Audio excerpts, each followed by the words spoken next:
Let me ask you something really quick. How much money do you have sitting in your checking account right now? And I mean just sitting there. Because if you're keeping more than a certain amount in that account, then I need you to hear me loud and clear.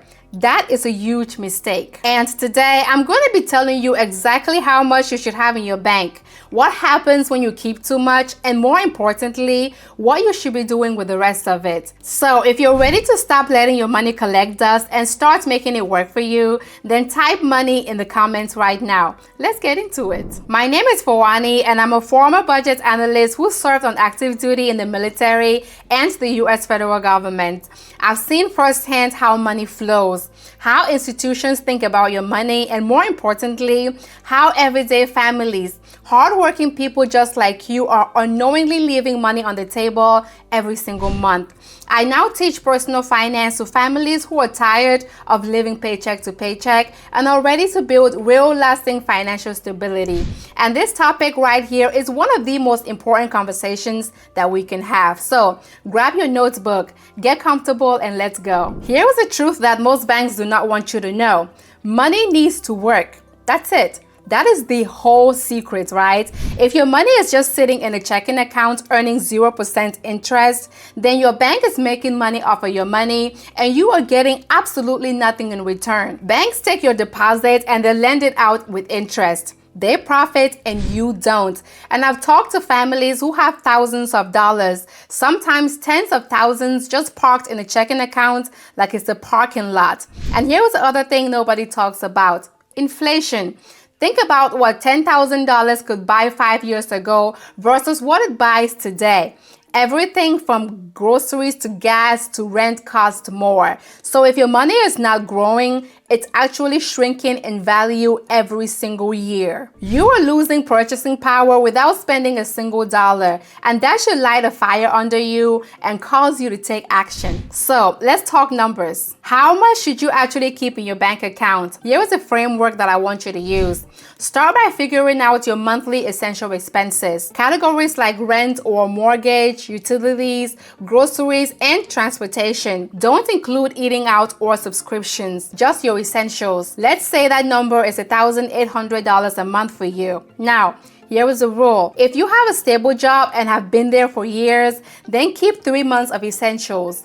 That'll be $1,800 times 3, which gives you $5,400. If you're just getting started with savings, or your income is not super consistent, or you work in the volatile industry, then aim for 6 months or essential living expenses, which would be about $10,800. If you're self-employed or an entrepreneur, and then you want to have 9 months of essential living expenses, because your income can go up and down, especially in those first few years of being in business for yourself. Everything beyond that number should not be sitting in a checking account, because here is what happens when it does. You spend it. I know you've been there. I've been there as well. Money sitting in an account has a way of disappearing. Something always comes up. Something always looks good, and before you know it, that money you were saving for an emergency fund has been spent on a sale or on something you saw while scrolling on Instagram. So we're going to be intentional about where that money goes. Okay, so now that you know your numbers, let's talk about what to do with everything above it, because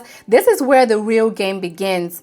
Option 1 is a high yield savings account, and if you're not ready to invest yet, at the very minimum, move your emergency fund into a high yield savings account. Most high yield savings accounts have rates of about 3.5% to 5% APY. Some of the banks that offer such rates are Ally, SoFi, or Capital One. And the good thing about a high yield savings account is that that money is still accessible, still safe because it is FDIC insured, but now it is actually earning something rather than collecting dust and losing value because of inflation. When choosing a high yield savings account, just make sure that there are no fees and keep it separate from your everyday bank so that you're not tempted to dip into it. Just remember to only put enough in this account to cover your essential living expenses that we mentioned earlier.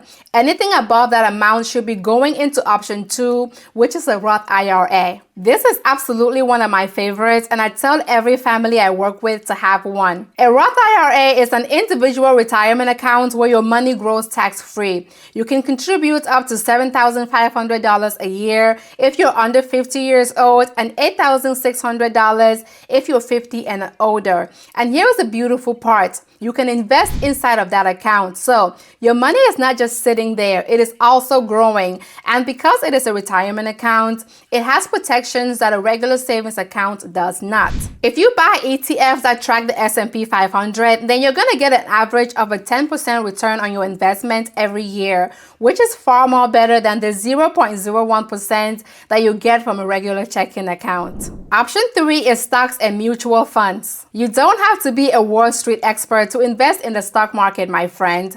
All you need is a brokerage account. You can open one with Fidelity, Charles Schwab, or even through your bank. When you buy stocks, you're buying a small piece of a publicly traded company like Walmart or Home Depot, which are companies that you already shop at. And historically, the stock market has returned about 10% on average per year, like I mentioned. So that $10,000 sitting in a checking account doing absolutely nothing could be more than $20,000 in 8 years in the stock market without you adding an additional dime. Option 4 is ETFs or exchange traded funds, which are like a bundle of stocks that are already put together for you. They're diversified, they pay dividends, and you can set those dividends to automatically reinvest so that your account just keeps growing. This is a smart and also low maintenance way to build wealth over time without having to pick individual stocks. Our last option is CDs, which are certificates of deposit. If you want something safe and guaranteed, then maybe a CD might be right for you.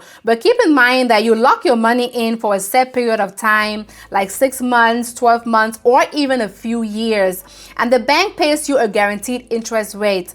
The longer you lock it in, the higher the rate. It is not the flashiest of investments, right? But it's safe and it beats a checking account every single time. Here is what I really want you to walk away with today. This is not just about math, although the numbers never lie. This is about mindset.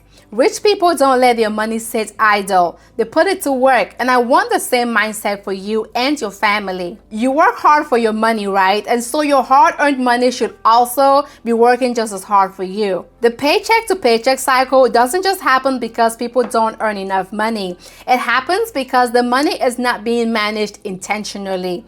When you know your number, when you have a plan for every dollar above that number, you start feeling like you're actually in control of your financial future. So here are your next steps. Figure out your essential monthly expenses and then multiply that by 3 months, 6 months, or 9 months, depending on your situation. Now, keep that in a high-yield savings account, and anything above that number should be put to work through a Roth IRA, stocks, ETFs, or a CD. Stop letting inflation eat your money alive while it sits in a checking account earning nothing. If this video helped you, then I want you to do 3 things.